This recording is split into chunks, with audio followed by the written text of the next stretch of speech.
Oh my goodness. It is the last day of NADA 2025 coming at you live from the Expo Hall floor. Our first broadcast of the final day of NADA.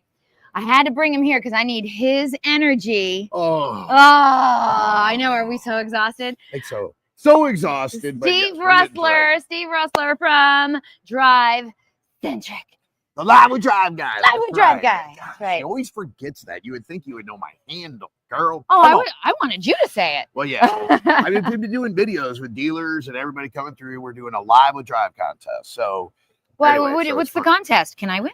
People, they try to imitate me when I do the Live with Drive. I'm like, Live with Drive. And nobody can get that like 80s rock and roll like that. You know, right from your diaphragm and get it like that. Get that little rap. I'm going to try right now. Good. Do it. Let's see what you got. That's actually pretty good.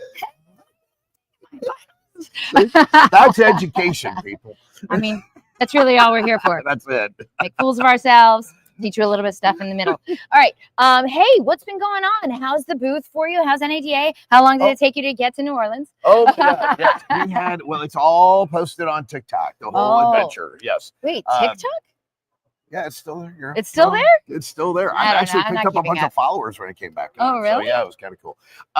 Yeah, no, we had to drive, obviously. We were supposed to be here on Wednesday. Live with Drive. I mean, literally. So, yeah, we drove. We got up at like, 5 in the morning, drove 8 hours to get here. And, I mean, hey, it was an adventure. It was definitely an adventure. It was college all over So again, I just talked to my husband and I'm like, hey, I'm flying home today. And he's like, do you think your plane's going to be delayed? I mean, how's the weather out there? I'm like, no, there is no snow here. Yeah, it's gone. It's gone. It's 45 degrees today or whatever it is. Super Bowl. That's what I'm hearing. They're getting really. Oh yeah. Good. Let them deal with it. That's all right. But so we were here. Yep. Did you? How is it? You came. You saw. You conquered. Did you conquer? For what was here, we felt like it was a good. For look, all sakes and purposes. I mean, look, I know everybody had travel problems, but you got to make do with what you got. And you know what? We were very happy to see a lot of our current dealers bring over other dealers. That's always the best part. What were you looking at my hair? I'm looking at your beautiful silver mane. Is it out? That's beautiful.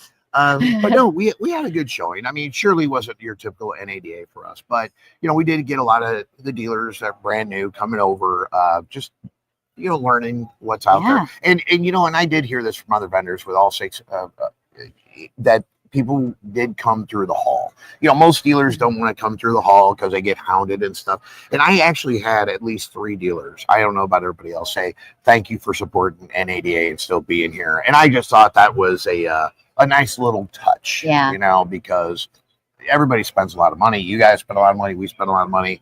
And to have nobody show up, or back out of these things, it's just, it's a shame, but we understand. But you should be very, very excited. And I'm going to tell you why.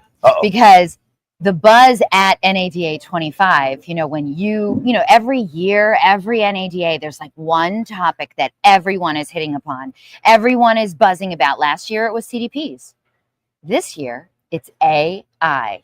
Yes. And that has a little something to do with what you do. Well, that is a little something what we do. Last year, there was a lot of buzz on AI, though, too. Yeah, CDPs, but this year, definitely. This year, yeah. I think last year, we showcased a product called Augmented Intelligence Marketing. Yes. So we have traditional AI working internet leads and things of that nature. That's what every AI company is mostly doing. There's other segments of it. But what we're excited to launch is this conversational marketing to a whole new level. Mm-hmm. You'll even love this. So we now... I didn't love it before. No. This is really cool for your audience. Because, look, dealers, you don't know what conversational marketing typically is. We do a typical e-blast. That's what they do. They do these e-blasts, and it gets you like a 0.1% engagement rate. Your e-blasts are terrible. Okay, I'm here to tell you, they're terrible. I think it's better than direct marketing, like mail marketing. Yeah, but it's not getting the customer engaged. Right. You can send that, and if it works, it works. Yeah. But let's be real. Dealers don't know if 50% of the marketing works or 50% of it doesn't.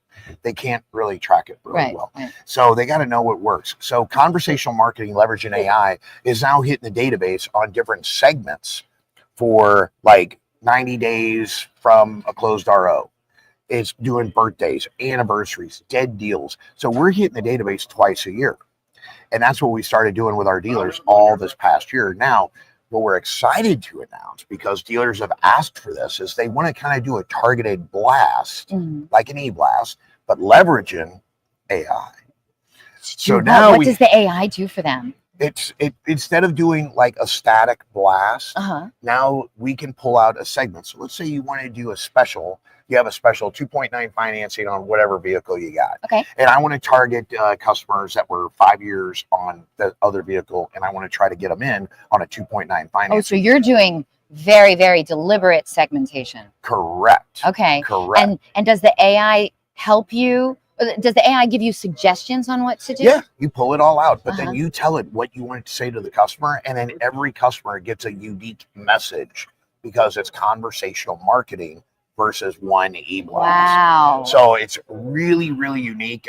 Nobody else is doing that in automotive. I love it. Again, we're trying to keep dealers ahead of the technology versus what they always do is chase it. Yeah. So that's what's unique about Drive. Right? And I feel like this is, look, we've both been talking about AI for at least 2-3 years now, right? Yep. But this, I feel like, is the first year that dealers are actually taking it seriously. Well, and a lot of that, like really looking for ways to get AI and integrate it into their process in different ways. Yeah, they have to. And here's the thing, COVID just changed everything. I hate talking about COVID again, but the reality is, I know it's not over. I feel like it's like I get you. The habits are what's still here.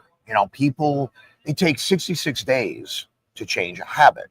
So that's what happened. And COVID went on for like 2 years. So bad habits have formed, and therefore people are frustrated at the dealerships because I can't get my people to do jack. Right. So the AI is picking up where the people left off. And that's what is really helping complementing the salespeople. The salespeople want to sell cars. They don't want to go out there and do a birthday. They don't want to do an anniversary because it was so easy to do it. They don't want to do the prospecting. They don't. They don't. There's no more Joe Girards in the world, people. They just give me an opportunity, give me a customer talking to me, and that's what the AI is doing. It's rising customers up from the database, getting internet leads talking to them so you get excited versus doing these work plans and they're in doing the task, do the task mode versus doing the task engagement mode. I mean, so that's the one conversational commerce. I know you always talk about that. I would love for you to tell people how good is the AI at conversations? Oh my God. Okay, so we were. That's the part you have to convince dealers of, I think. No, you come over to the booth and I'll show you this killer. No, I've seen it. No, I tell know that. them. Okay, so I got this example we were showing a dealer just 2 days ago. Okay, because it's just rapid fire. You're pulling up examples. Yeah. But they were doing a check-in for a delivery from like 2 years ago or something like that. And the customer it referenced that a conversation was happening that this guy was an expert in mushrooms.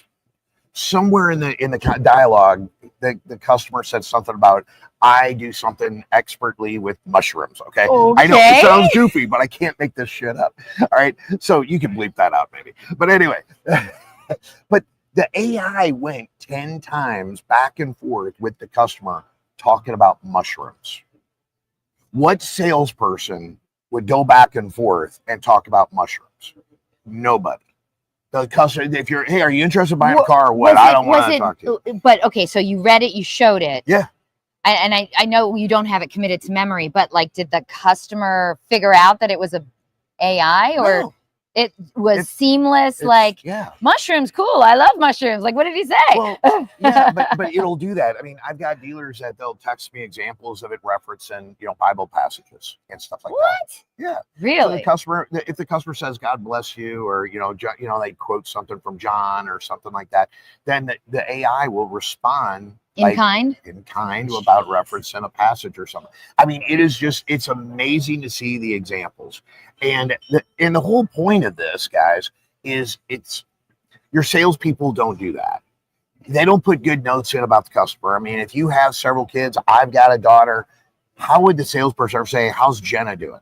How are your kids doing? How's your husband doing? They don't do that. They say, happy birthday, Eliana. Hope you're having a great day. Come buy a car. Come buy a car.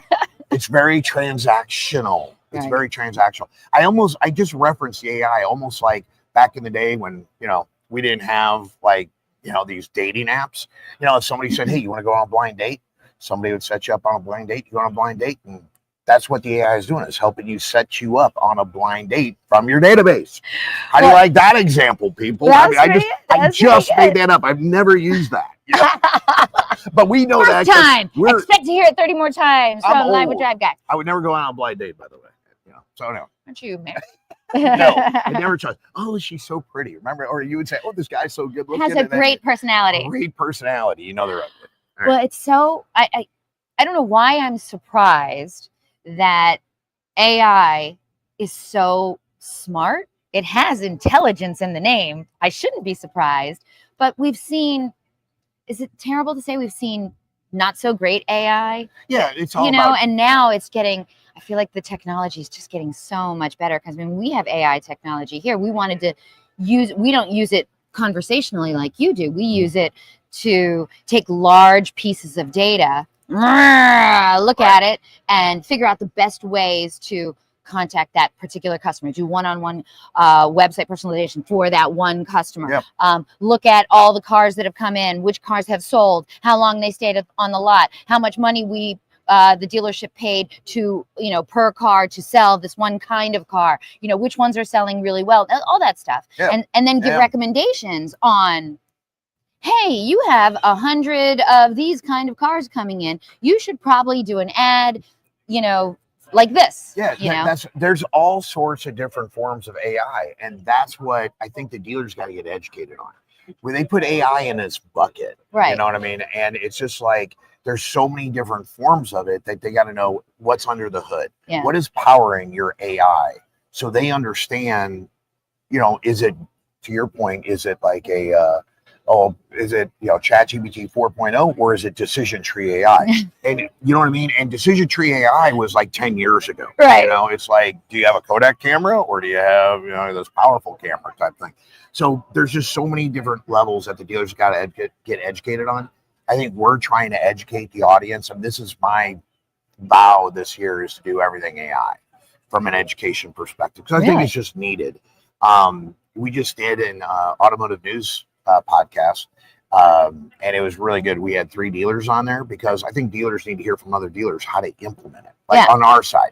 I think what they need to understand, like from dealer eProcess, is exactly how is the AI tailoring the customer's experience on your website, which that's personal touch, right? It's like Amazon.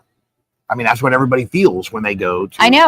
We always give that example. I'm plugging her. We always give that example. If we all took out our phones and we all pulled up our Amazon app, none of our Amazon apps would look the same. We all have a different homepage on Amazon, because we have different experiences. Anyway, AI. This might be the year that AI finally gets a stronger foothold in automotive. Are you happy? Are you excited? So. Well, yeah, in automotive news, last year I got an interview, and they said, how would you grade AI utilization in the automotive industry? D? What do you think I gave him? You gave him a D. I gave him a C. All right. So I gave him a C. But, because there are people that at least we know that are using it correctly, but I think they still fight with it. And they don't know that, my people should be doing this. But if AI, for example, in our world, if it's texting and emailing, well, you have people do a phone call and a video. Right. It's like if you had a Roomba, you're powered with AI, right? It knows your room. Right. Do you still sweep your floors? No, I don't. There you go. Betty does it. Betty does it. We call it Betty. We call it our Sharky. We have a Sharky. But anyway, that's what my daughter named it, Sharky. But anyway, but that's the whole point, is it's AI is helping us be more efficient and complementary. Yes. So that's how you just have to get better with it. Okay, you heard it here. NADA 2025. We have the man, Steve Roessler. Hey, what's your booth number, just in case somebody sees it and they can come over and see you? Oh, hey, and you can write me a letter too. It's 1051, because if you're not here, at least you can text and email me too. Just to say you visited. I'll FaceTime you like you were at the booth. Okay. All right. See, DM me. No, because we have a lot of people not here. Let's be real. Right? I know. So DM me. We'll FaceTime you. FaceTime Eliana. Yeah, I love FaceTime. Thank you so much for being here, babe. Oh, she's my girl. I love you. Who do we have next? Well, are we off? No, not yet. Not yet. Oh, I'm sorry. So listen, we are broadcasting live all day. Actually, the expo hall closes at 12:30. We're going to stay here till the bitter, bitter end. Booth 2700. Oh, yeah. Booth 2700 here in the expo hall floor in New Orleans. NOLA. NOLA? NOLA. Okay, NOLA. And then, I don't know. I think I need you to do one of your high kicks or... No, just go live with Drive. That's what it's all about. If you can do the live with Drive imitation, do it. That's it. That's it. All right. Thank you, Steve Roessler. And we will see you soon. Up next, we have none other than our VP of Sales here at Dealer eProcess, Joel Matson. You're not going to want to miss what he has to say. He talks to a lot of dealers as well. So I'm looking forward to that too. Check back in with us and we will see you soon live from NADA 2025.